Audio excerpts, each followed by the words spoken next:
Bismillahirrahmanirrahim.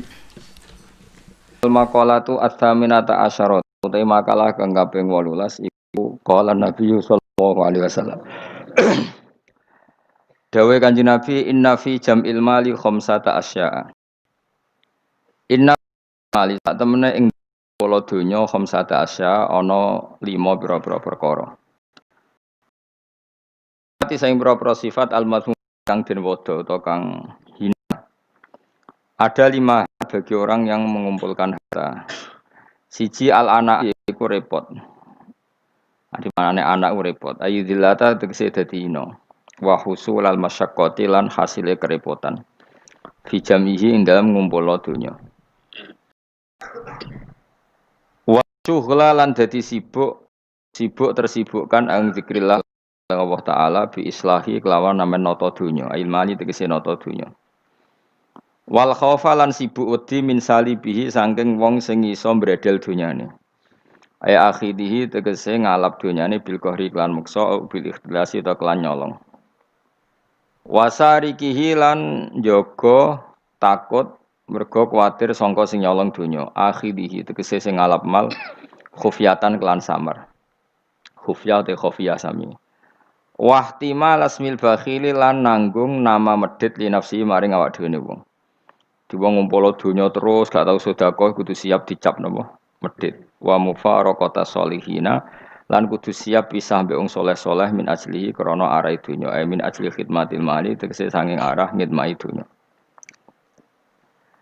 Wa fi tafriqihi wa inna fi tafriqihi lan sak temene ing dalem bagi-bagi donya. Ail mali tegese bagi donya bi ijraihi kelan nglakokno mal dilakokno ala sabilil khairi ngatasi dalan keapian. Wa inna fi tafriqi khamsata asya'a ana 5 pira-pira perkara minas sifati sing pira-pira sifat al mahmudati kang den puji. Siji rohatan nafsi iku tenangi jiwa, ail badani tegese tengane badan. Minta abi tolabihi saking repote golek donya, ilmani tegese golek donya. Wong nak ngumpul donya kemudian niate dibagi ning keapian niku uripe tenang. Wal faragha lan fokus li zikrillah krana ayat tabattul tegese fokus tabattul manane ing kita iku fokus ila zikrillah maring eling Allah taala kata tengene Quran wa tabattal ilaihi tabtilan manane fokus eling Allah wal ing kita ilan terputus sangka liyane Allah min hifdihi terputus sangka amen ngurusi dunya jadi dia fokus eling Allah dia terputus hubungan mbek dunya maksudnya terputus ora kakean mikir dunya wal amnalan aman ay adamal khaufi tegese ora wedi min salibi saking wong sing bredel dunyane wasariki lan sing nyolong dunyane wa te sarik wala khidu sing alap min makhruzin saking barang sing dijogo bi khafidin kelan pengreksa sing reksa au bi makan ento ing dalam tempat bila syubhatin kan tanpa syubhah kelan tanpa status syubhat syubhat itu dunya sing remang-remang tiswa basmil kailan untuk nama ulya utawa lomo li nafsi maring awake wong wa musahabata sholihin lan ngancani wong saleh li firaqi krana misah dunya. Dimaksude wong nak bagi-bagi dunya iku untuk status lomo berstatus gampang ngancani wong saleh li firaqi krana dene ora terikat mek dunya. Maksude firaq iku dunya kancanan wong saleh. Kala dawuh sapa ba'dul fusakha sebagiane wong sing ahli sastra. Judur rajuli utawi lomane wong lanang. Iku yuhabbibu. Iku iso nyenengno apa lomane wong lanang hu ing rajulila adati maring musuh-musuhe rajul. Dadi wong musuhe akeh lah nak lomo, bahkan nglomani musuhe mesti dadekno disenengi. Babuh utawi medhite rajul wa bukhluhu te medhite rajul yubghiduhu iku iso gedhe apa bukhluhu ing rajul awladi maring anak-anake rajul. Dadi wong nak medhit anake apa gedeng. Lah ning tanggane diservis mbek wong tuane gak diservis. Akhire luwih seneng apa tanggane. Nyileh sepeda motor wae bapake ora oleh, malah akhire nyileh kancane. Akhire ra utang jasa mbek bapake, utang jasa mbek wong tuane. Kalau nanti cerita elek banget, ora trimo elek banget. Ada orang soleh, menawa rada goblok, mestinya ya goblok. Wong soleh itu saking fanatike anak, didik anak ora oleh numpak sepeda motor, ora oleh nyetel TV.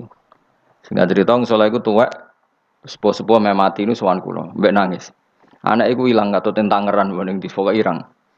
Gara-gara iku pertama cah iku iso numpak sepeda motor ya disilai kancane, roh rasane ndelok TV ya disilai tanggane. Akhirnya nyuwun sewu tonggo iki lala rapati salat ngejak anak wong saleh iki merantau ning Jakarta. Akhirnya lam yusolli, katut ra salat. Aku nangis. Nangis itu siji nangisi anake, nomor loro nangisi tobat. Tobat getun kula riyen mbek Ki Nur Salim iku Gus rapati cocok. Perkarane ambek anak kok longgar, ambek jenengan ya rapati cocok mbek anak longgar. Saniki kula anak. Dadi kula niku tobat njaluk sepura wis kadung ra disepuro jenengan wis kliwat ta.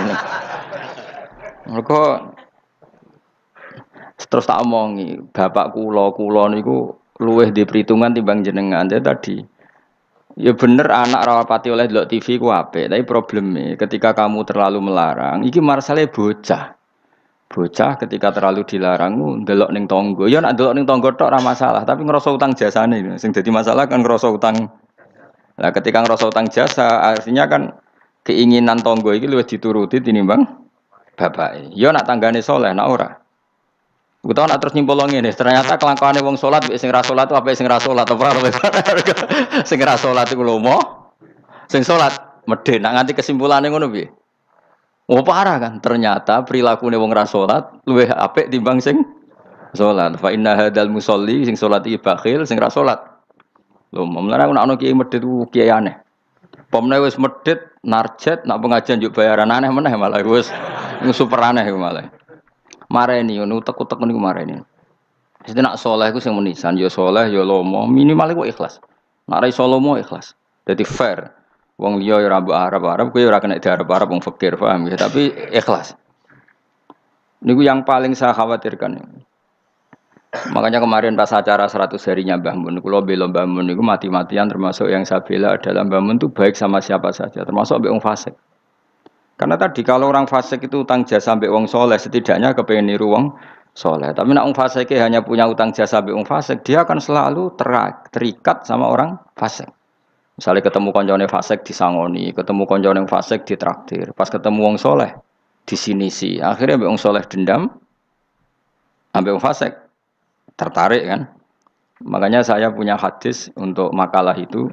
Rasul akli badal iman billah at-tawaddud ilan nas wastinaul ma'ruf ila kulli barin wa fajirin. Jadi setelah akal mengantar kita iman billah, akal harus kita gunakan untuk supaya kita berperilaku simpatik dan berbuat baik kepada siapa saja ila kulli barin, baik pada orang baik maupun orang fajir, orang lajur.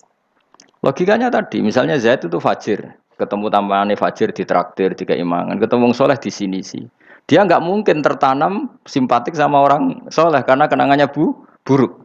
Sementara sama orang fasik dia tertarik karena kenangannya baik. Kayak apa buruknya kita kalau ngandapi semua?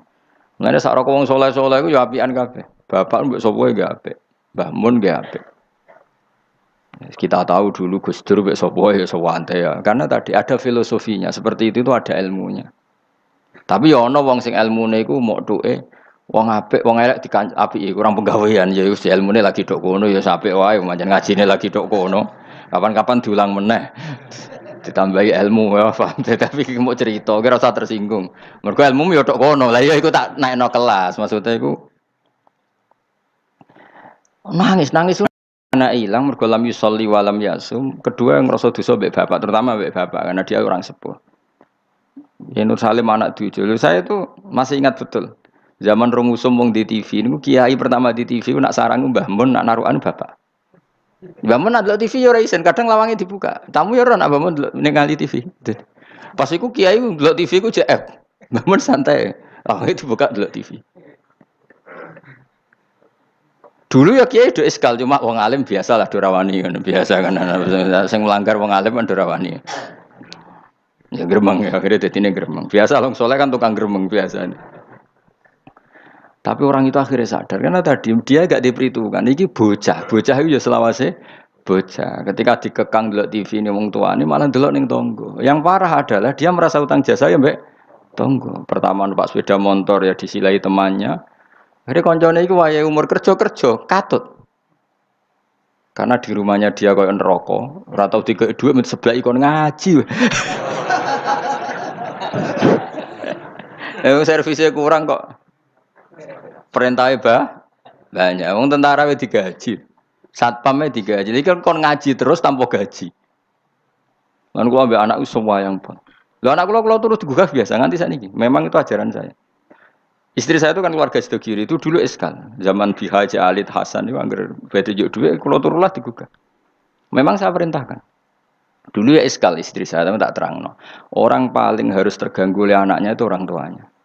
Nah aku ra digugah terus jaluk mbak-mbak kangkang saking mbak-mbak kangkang. Orang harus terganggu oleh anaknya itu orang tuanya. Kalau sudah kiri kan adatnya kan nggak sopan seperti ini. Saya bilang sopan itu kebutuhan setelah ilmu. Menurut ilmu adalah anak yang harus diganggu anak itu orang tuanya itu menurut ilmu. Sopan itu kok sih, bakas kok sih. Nomor loro telu. Aturan ilmu ditegakkan dulu. Bahwa yang jadi korban anak harus orang tuanya. Ketika anak ingin uang harus orang tuanya yang jadi korban. Jangan orang itu ilmu. Yang kedua kalau kita baru bicara etika. Nah iso jaluk pas tangi masalah iki bocah. Lah nak nuruti etika aku yo duwe aku yo pas aku seneng pas apian. Akhirnya bojoku nurut karena bojoku ya keluarga kiai suka ilmu. Saya gede-gede nggih mari piyambak. Angger gede-gede nggih isin piyambak mari napa? Piyambak. Tapi kan jelas bocah iki utang jasane mbek wong tua. Bahkan saya sudah gede mikir bapak iku apik tenan turu tak gugah wae gak tersinggung. Lho kalau biasa 10 menit turu digo anak kula jam mlaku-mlaku iki kula mlaku-mlaku. Berapa kali saya ngaji terlambat 10 menit, 5 menit gara-gara anak kula nembe dugi lunga, biar jam mlaku-mlaku tak turuti. Karena jangan sampai kita ini misalnya demi ngaji, anakku jam mlaku-mlaku rata turuti. Akhirnya anak saya tuh dendam sama ngaji. Gara-gara ngaji aku gak dijak mlaku-mlaku bapak. Akhirnya nganggap ngaji ku problem. Akhirnya roh rohin itu problem jadi gitu. Oh bapak demi keriting kan gitu. Roh Mustafa demi jenggot kan gitu. Kan panjang. Akhirnya roh rai-rai iki rai trauma kan. Nah, itu kan gak bagus. Tapi nak tetap melaku-melaku, nggak wes pas melaku-melaku tetap ngaji. Anak itu punya kesimpulan. Ternyata saya masih nomor 1. Keriting nomor 2. Keritingnya ya maklumi nak waras. Umpamanya aku rana ya kan. Makanya saya itu dugaan saya. Kenapa Rasulullah ketika beliau sujud Hasan Husain ini menganggap Rasulullah tiga jaran-jaranan. Cara Jawa tiga apa? Terus Allah ditumpahi be Hasan, si masyhur itu Hasan. Ya tentu Hasan Husain tapi sing ning riwayat itu Hasan. Iku Rasulullah lama sekali sujud. Sampai sahabat itu karena saking dekatnya wahyu, zaman itu cara berpikir ahadasa fihi syai'un atau ahadasa fin nabi syai'un. Apa nabi ada wahyu baru sehingga sujud selama itu. Jadi sahabat belingu ya penting. Akhirnya orang sing ndak rugen-rugen niku ndak. Mergo sujudnya agak wajar apa? Kan Nabi kan tentu istiqomah, biasanya 2 menit ya 2 menit, biasanya 1 menit. Ini kok sampai 5 menit semua. Akhirnya sahabat sing gak terima ndak. Iki ada wahyu baru bahwa aturan sujud harus selama itu. Ndak. Jebule ono Hasan. Oh iki to perkarane. Tapi baru kayak sahabat beling iki ono riwayate. Cara dekne ra nginceng. Jadi kadang beling ya penting. Tapi sing beling ben sahabat. Mergo tetep akeh ganjarane. Iki ora usah salat dangak-dangak ngono ora usah. Kau belingi sahabat paling ngono belingmu kebablas. Akhirnya Nabi ngendikan, tadi saya sujud, sebetulnya saya ingin standar, ingin istiqomah, tapi ada cucu saya. Terus alasannya Nabi, ben putuku ramangkel be aku. Jangan sampai kebaikan itu jadi problem bagi anak cucu kita. Coba misalnya Nabi kiai nyarang saiki. Cah cilik nomor tok ora usah masjid biasanya. Nek ana cah cilik teko jare anak khotibe tersinggung, bidange ora dirungokno.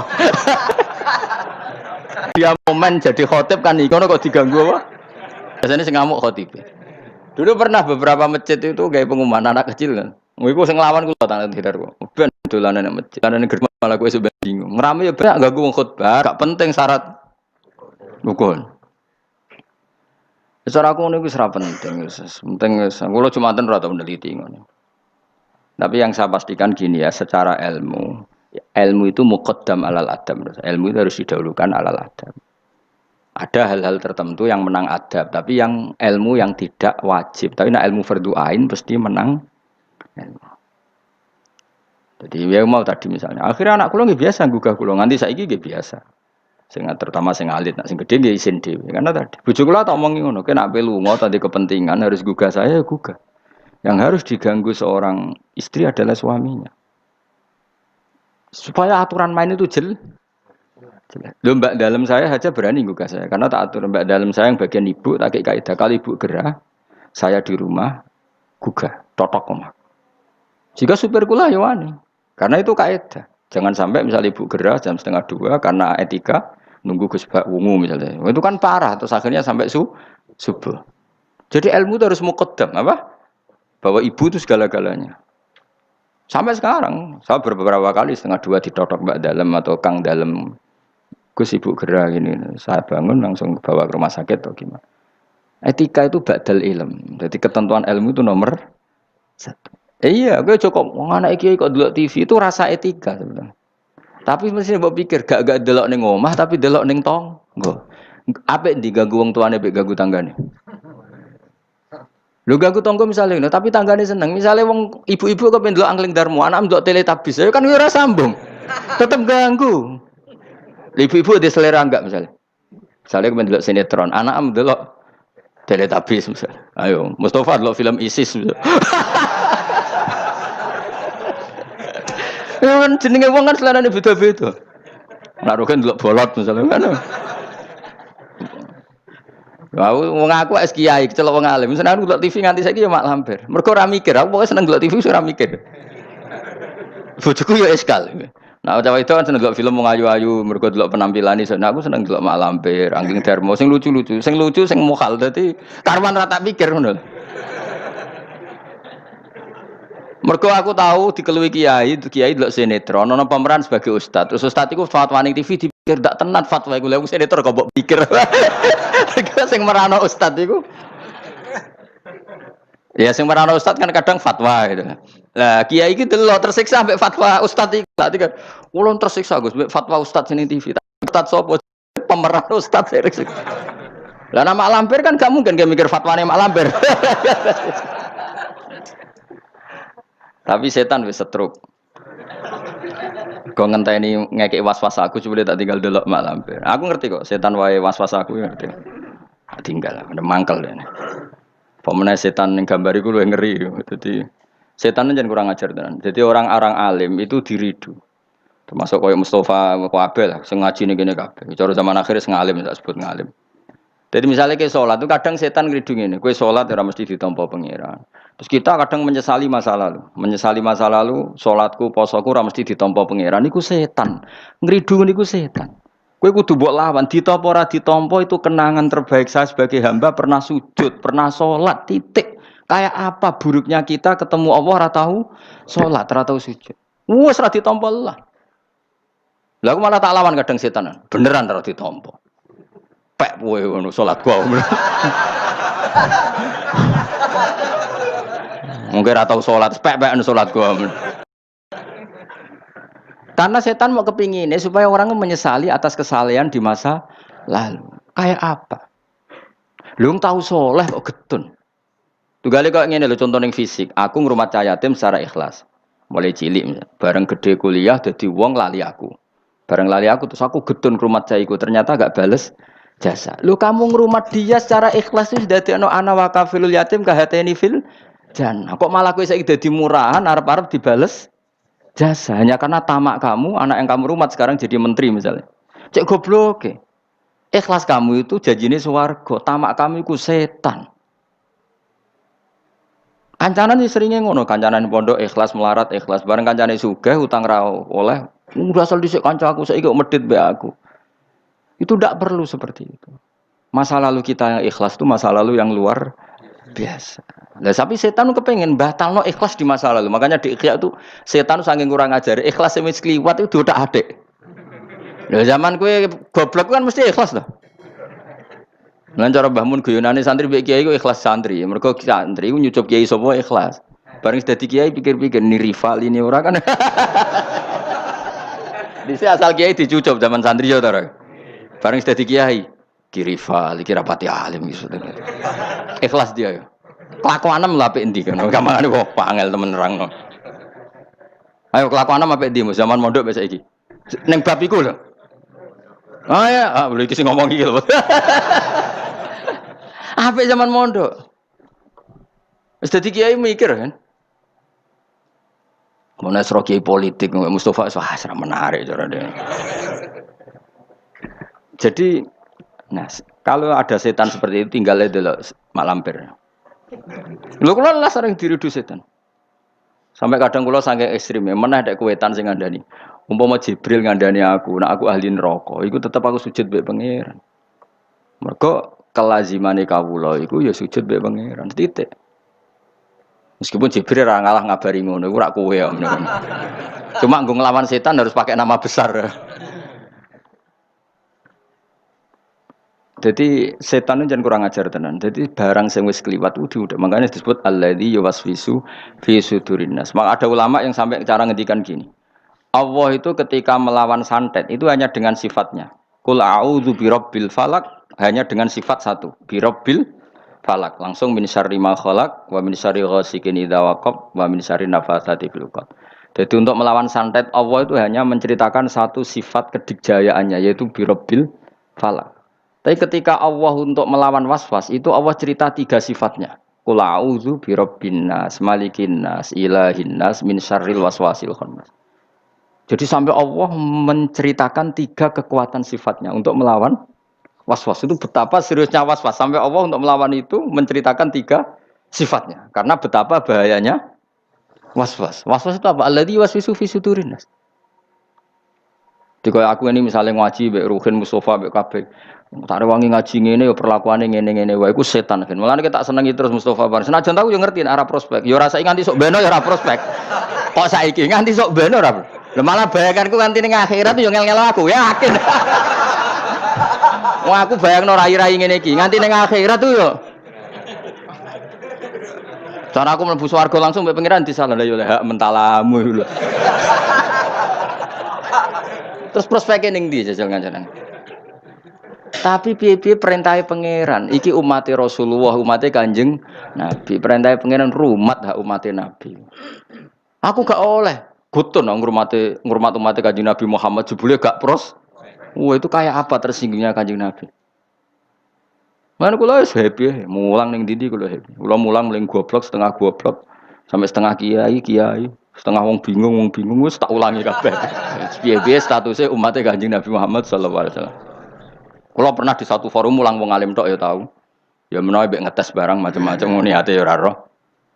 Ya iya toh misalnya alumni pondok kan wong alim kabeh sudah dadi kiai.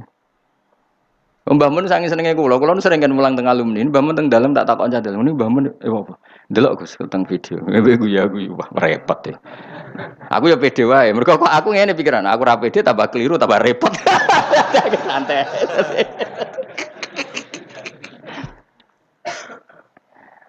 Tapi khawatir saya nanti gitu. Kowe diridu setan, mbok rewangi ngono, cayatemu cilike mbok rumat. Saiki sugih ya lali kowe. Iku riduane kose.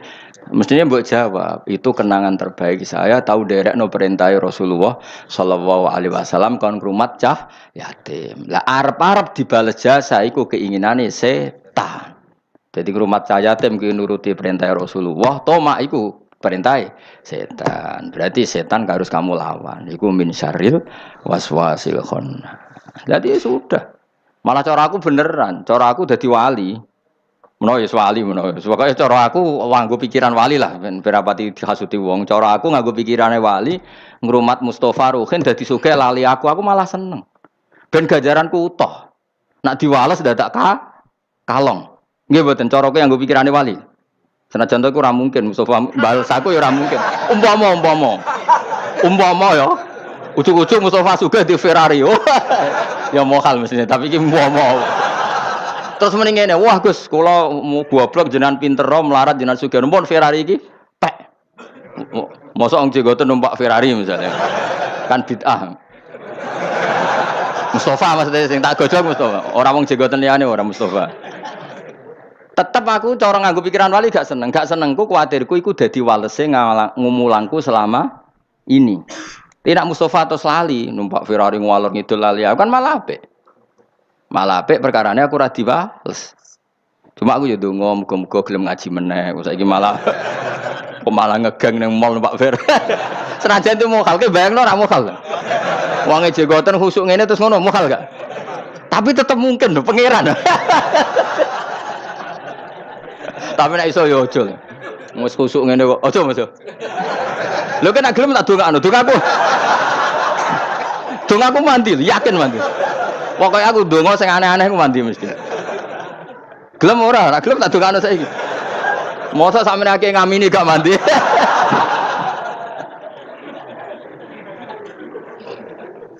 Lha iku pangeran nganti ata bisifatin salasin. Untuk melawan waswas Allah itu menyebut 3 sifatnya. Apa? Birabbin nas, malikin nas, ilahin nas. Terus lagi min syarril.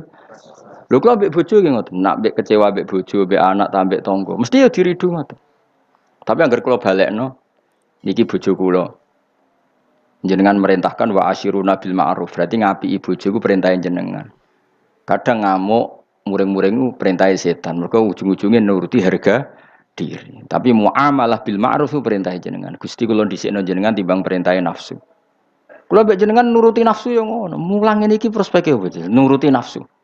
Tapi kan kiai amatir wis ora bakal dadi wali. Wong kakan perhitungan ora bakal dadi wali. Tapi nek nuruti perintah pangeran. Allah nyifati Rasul sapa Rasul yaslu alaihim ayatika wa yuallimuhumul kitab. Sifat khasi Rasul mulang Quran. Nah kita itu ulama warasatul anbiya, khase hubungan nak kowe warasatul anbiya, khase kiai be umat hubungane mulang yatlu alaihim ayatika wa yuallimuhumul kitab wal hikmah. Lha ulama be umate kok hubungane di manajemen. Umat sakmene iki tak wajib ziarah selisih piro misalnya. Iku ora hubungane ulama be umat, paham ya? Iku pedagang. Tapi ana sing ngono ya oleh ben duwe selingan lah. Nah, kapan-kapan gelem tak jak. Jadi kalau suwon, pokoknya was-was harus dilawan. Jadi was-was itu harus dilawan. Termasuk wedi suul khotimah, aku tuh mbok lawan. Tak rewangi sholat ngene, tak rewangi ibadah ngene, jebule aku engkok nang suul. Iku tuh mbok lawan. Wes suul khotimah lah, sementing kamu tahu sujud. Karena keinginan setan itu sebetulnya hanya supaya kamu tidak nyaman dengan ibadah.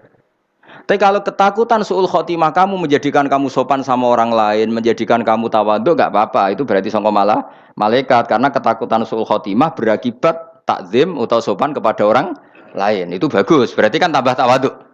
Mesti tambah tawadhu. Aku soleh lah, ya orang mesti husnul khotimah. Akhirnya tawadhu be wong liya. Itu bagus. Karena efeknya bagus. Paham ya?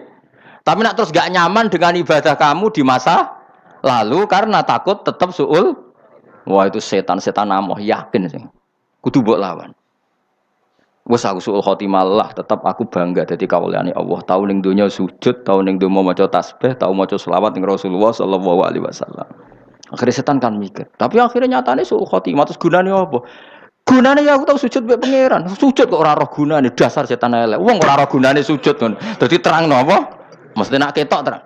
Lho omongan ngono kan wis goblok gendeng. Wong gunane apa kowe sujud nak akhire suul? Wong kok ora ora gunane. Sujud itu tegaleng ngene, gunane apa aku mangan nak terus ngising kok sunah. Kok ora takok ngono. Lho padha-padha akhire le sunah lho. Terus ki ape ra mangan, moh aku mangan kenapa sok ben yo le sunah. Gendeng to ora? Gak gendeng ora? Ya padha, wong tau sujud kok getun suwe tanamo to. Ya dong ya. Awas entuk kancanan setan. Aku wis pegatan suwi kok ejek akrab. Oh, aku sepegatan suwi. Aku cek akrab itu. Kowe cek kenal Mas, mbek setan. Setan itu seneng godho wong khusuk lho, Mas. Sing kok rugen rapati digodhog. Gak menarik cara setan itu. Kan wis nyerempet salah dadi. Wong khusuk tambah semangat. Godho wong khusuk ora kasil setan malah komen cari referensine. Dadi kan aku pernah digodho setan, Mas. Kowe kudu beling koyo rugen. Kok setan sing godho setan TK. Mergo gak perlu naik kel. Tapi nak kowe khusuk, setan itu belajar meneh.